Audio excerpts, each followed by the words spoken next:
Hardy-Weinberg principal से, जो कि थोड़ा मैथमेटिकल पोर्शन रहता है, एक्सप्रेशन टाइप में रहेगा। तो allele frequency in a population are stable and is constant for the generation to generation.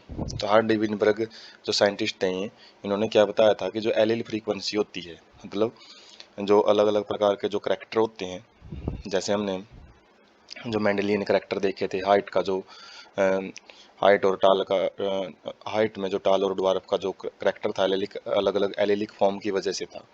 तो एलील क्या है, जीन की अल्टरनेट फॉर्म है। तो जो अलग अलग फॉर्म का पाया जाना किसी भी पॉपुलेशन में, तो वो अलग अलग फ्रीक्वेंसी में पाया जाता है और वो स्टेबल होते हैं।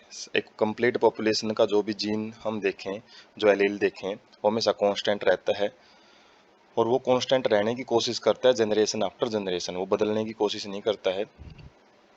जीन पूल क्या होता है, total gene and their allele in a population. किसी भी एक पॉपुलेशन के अंदर जो सारे के सारे जो जीन पाए जाते हैं और जो एलील उनकी अलग अलग अल्टरनेट फॉर्म पाई जाती हैं, वो कांस्टेंट जेनेटिक इक्विलिब्रियम में रहते हैं, वो चेंज शो नहीं करते हैं। Sum total of all allelic frequency is one. और इनका जो एलीलिक फ्रीक्वेंसी है, जो इनका सबको हम जोड़ते हैं, अलग अलग टाइप के जो कॉम्बिनेशन पाए जाते हैं पॉपुलेशन में, वो हमेशा वन शो करते हैं। फ्रीक्वेंसी डिफरेंस, और इस फ्रीक्वेंसी में यदि थोड़ा बहुत डिफरेंस आ जाता है किसी भी डायरेक्शन में, मतलब वो प्लस में भी चला जाता है, माइनस में भी जा सकता है, तो वो एक्सटेंट ऑफ इवोल्यूशनरी चेंज है, उसको रिप्रेजेंट करते हैं। मतलब इवोल्यूशन कितना है, उसमें वेरिएशन कितनी आई है। यदि ये वन रहता है तो कोई वेरिएशन शो नहीं करता, लेकिन इसमें कुछ चेंज आ जाते हैं तो उससे जो विभिन्नताएं हैं वो पॉपुलेशन में देखी जा सकती हैं।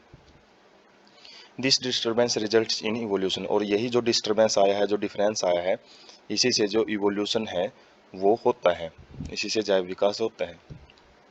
तो फैक्टर्स कौन से हैं जो कि हार्डी विनबर्ग प्रिंसिपल को इफेक्ट कर सकते हैं?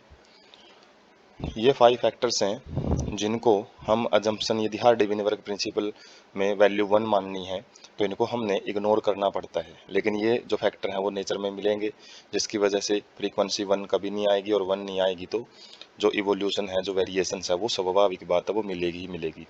तो 5 फैक्टर में सबसे पहले है जीन माइग्रेशन, दूसरा है जेनेटिक ड्रिफ्ट, तीसरा है म्यूटेशन, जो सडन जेनेटिक चेंज होते हैं, उसके बाद है चौथा जेनेटिक रिकम्बिनेशन, जिसमें अलग अलग फॉर्म हैं जो जीन की वो कंबाइन होती हैं, और पांचवा है नेचुरल सिलेक्शन, जो डार्विन की थ्योरी में हमने पढ़ा है, सर्वाइवल फॉर द फिटेस्ट।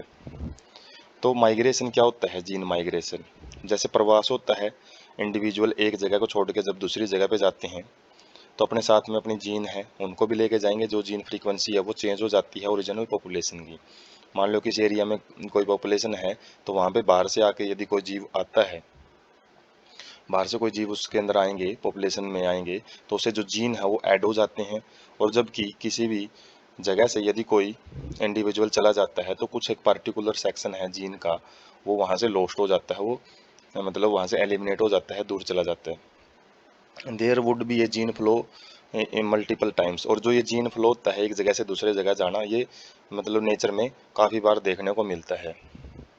और यदि ये जो चेंज है, जीन फ्लो ये हो रहा है इस तरीके से, एक जगह से दूसरी जगह जा रहा है, यदि ये बाई चांस होता है, एक रैंडम प्रोसेस के द्वारा होता है, जिसमें हम पहले से कोई प्रिडिक्ट नहीं कर सकते, तो उसी को जेनेटिक ड्रिफ्ट बोला जाता है।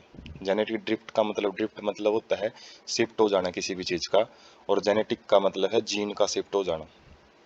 तो जेनेटिक ड्रिफ्ट भी एक इलेबोरेट फिनोमिना होती हैं, बहुत ही विख्यात फिनोमिना है जो हायर क्लासेज में डिटेल में रहती हैं। Much change in allele frequency cause information of different species, और इसकी वजह से क्या है, एलील फ्रीक्वेंसी बहुत ज़्यादा बदलाव में आ जाती हैं, और जिससे नई नई जो स्पीसीज हैं, अलग अलग स्पीसीज हैं, वो बनती हैं। एक फाउंड्री इफेक्ट पढ़ा जाता है जेनेटिक ड्रिफ्ट में, एक बोटल नेक इफेक्ट होता है। तो फाउंड्री इफेक्ट क्या शो करता है, मान लो किसी भी जगह पे पॉपुलेशन है वो सर्वाइव कर रही थी, और किसी भी नेचुरल कैलामिटीज की वजह से वहाँ पे जो मैक्सिमम पोर्शन है पॉपुलेशन का वो ख़त्म हो जाता है, तो जो पॉपुलेशन वहाँ पे बच जाती है, जो कुछ इंडिविजुअल बच जाते हैं, वही आगे जाके जो पॉपुलेशन आगे बनेगी वो उसका फाउंडर का काम करते हैं, मतलब एक नींव का काम करते हैं, आगे की जो भी पॉपुलेशन बननी है तो वो उन्हीं के ऊपर डिपेंड करती है, तो इसी को फाउंडर इफेक्ट बोला जाता है। इसी प्रकार से बोटल नेक इफेक्ट होता है। बोटल नेक इफेक्ट में जैसे बोतल का जो नेक होती है वो नैरो होती है, और यदि उसके अंदर यदि हम अलग अलग प्रकार के इंसेक्ट हैं उनको डाल लें, उसको भर लें, और उसके बाद उल्टा करें तो कुछ ही इंसेक्ट हैं वो बाहर निकल पाएंगे, बाकी के इंसेक्ट उसके अंदर ही रह जाते हैं। तो यदि हम मान लेते हैं कि अंदर वाले इंसेक्ट है वो डेड हो जाते हैं, तो बाहर वाले जो इंसेक्ट निकले हैं वो भी एक फाउंडर पॉपुलेशन का काम करते हैं। तो जेनेटिक ड्रिफ्ट में बहुत बड़ी पॉपुलेशन में से केवल एक छोटा सा भाग है पॉपुलेशन का, वही बच पाता है और वही आगे जाके नई पॉपुलेशन है उसको बनाता है।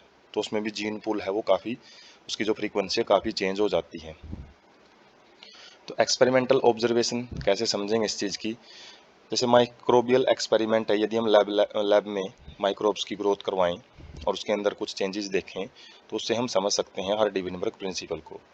Pre existing advantages mutation result in observation of new phenotypes. तो माइक्रोब्स में यदि हम उनको अलग अलग कंडीशन में उगाते हैं तो उनके पास कुछ ना कुछ चेंजेस जो म्यूटेशंस हैं, जीन लेवल पे जो चेंज होते हैं वो पहले से ही प्रेजेंट होते हैं, और जिसकी वजह से वो अपना एक नया फिनोटाइप है, एक नया बाहर से जो एक स्ट्रक्चर है वो उनके अंदर देखने को मिलेगी, जिसकी वजह से वो पुराने वाली पॉपुलेशन से टाइम टू टाइम अलग होते रहते हैं। ओवर फ्यू जनरेशन, कुछ पीढ़ियों के बाद उसे जो नई स्पीशीज है वो बन जाती है, और process of formation of new species उसी को स्पेसिएशन बोला जाता है। Variation results in changed frequency of gene and allele in future generation. तो जो वेरिएशन है वो जो चेंज्ड फ्रीक्वेंसी की वजह से आए हैं, फ्रीक्वेंसी जो चेंज हुई है जीन में और एलेलिक फॉर्म में, वो फ्यूचर जनरेशन में मतलब ये जो चेंज हैं काफ़ी देखने को मिलते हैं। और reproductive success natural selection make it look like a different population. और जो time to time reproductive success का मतलब है कुछ ऑर्गेनिज्म है वो रिप्रोडक्शन के कैपेबल होते हैं, ऑफस्प्रिंग्स वगैरह है वो प्रोड्यूस कर पाते हैं। और नेचुरल सिलेक्शन में जो नेचर है कुछ ही इंडिविजुअल को क्या कर पाएगी, सिलेक्ट कर पाएगी, बाकी जो सर्वाइव नहीं कर पाते हैं। इसकी वजह से जो पॉपुलेशन है वो एक अलग लेवल पे चेंज होती हुई जाती है, नई नई स्पीशीज हैं वो बनती हुई चली जाएंगी। और जो नेचुरल सिलेक्शन है वो 3 प्रकार के इफेक्ट डालती है किसी भी पॉपुलेशन पे। हो सकता है उसको स्टेबलाइज कर दे।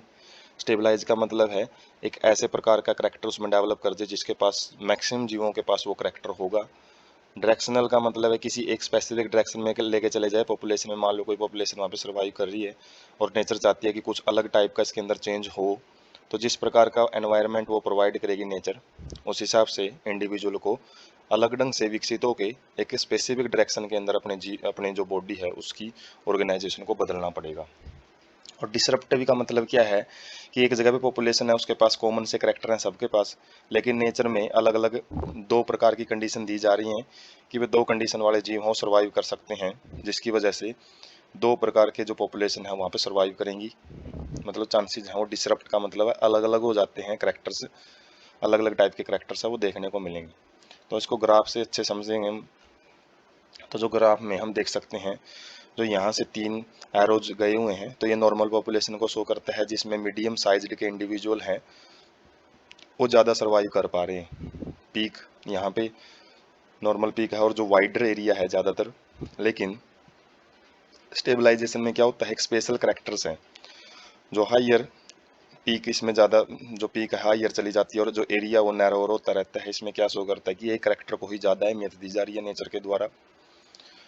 और यदि नेचर में कोई स्पेसिफिक चेंज होता है उस हिसाब से यदि डायरेक्शनल उसको बोला जाता है कि एक स्पेसिफिक डायरेक्शन में इंडिविजुअल को चेंज करना पड़ता है, हो सकता है वो पॉजिटिव पॉइंट ऑफ व्यू में, और डायरेक्शन ऑफ पॉजिटिव डायरेक्शन में भी शिफ्ट हो सकती है और नेगेटिव मतलब लेफ्ट हैंड साइड में भी वो शिफ्ट हो सकती है। तो डायरेक्शनल जो चेंज है वो इस तरीके से नेचुरल सिलेक्शन के द्वारा किसी भी पॉपुलेशन पे डाला जाता है। और डिसरप्टिंग में क्या है जो अलग अलग 2 पीक देखने को मिलेंगी, 2 प्रकार के जो करेक्टर्स हैं इंडिविजुअल में उनको ज़्यादा से ज़्यादा नेचर के द्वारा एक्सेप्ट किया जाएगा, सेलेक्ट किया जाएगा। उसके बाद है मैथमेटिकल एक्सप्रेशन।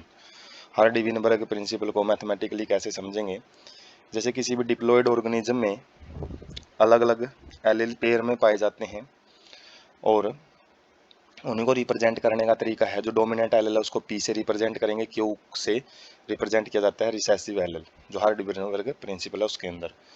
और जब कोई डिप्लॉयड ऑर्गेनिज्म होता है उसके अंदर मान लो होमोजाइगस कंडीशन है, डोमिनेंट जीन लिए हुए हैं, तो उसके अंदर पी स्क्वायर उसको मानेंगे जो उसका फ्रीक्वेंसी है, जो उसके टोटल इंडिविजुअल है, मतलब कितनी बार ये होमोजाइगस कंडीशन आई हुई है उसको पी स्क्वायर माना जाएगा।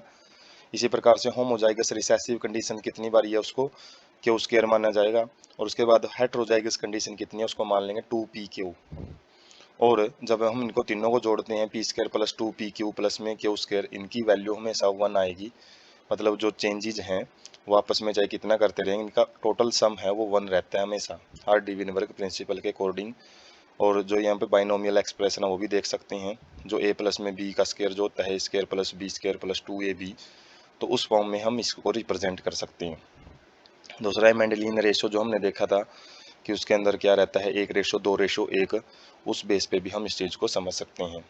तो ये रूल तभी काम करता है, एक्सप्रेशन तभी काम करता है जब हमने जो 5 फैक्टर हैं उनको हम नेगलेक्ट करते चलते हैं, तभी जाके रूल काम करेगा।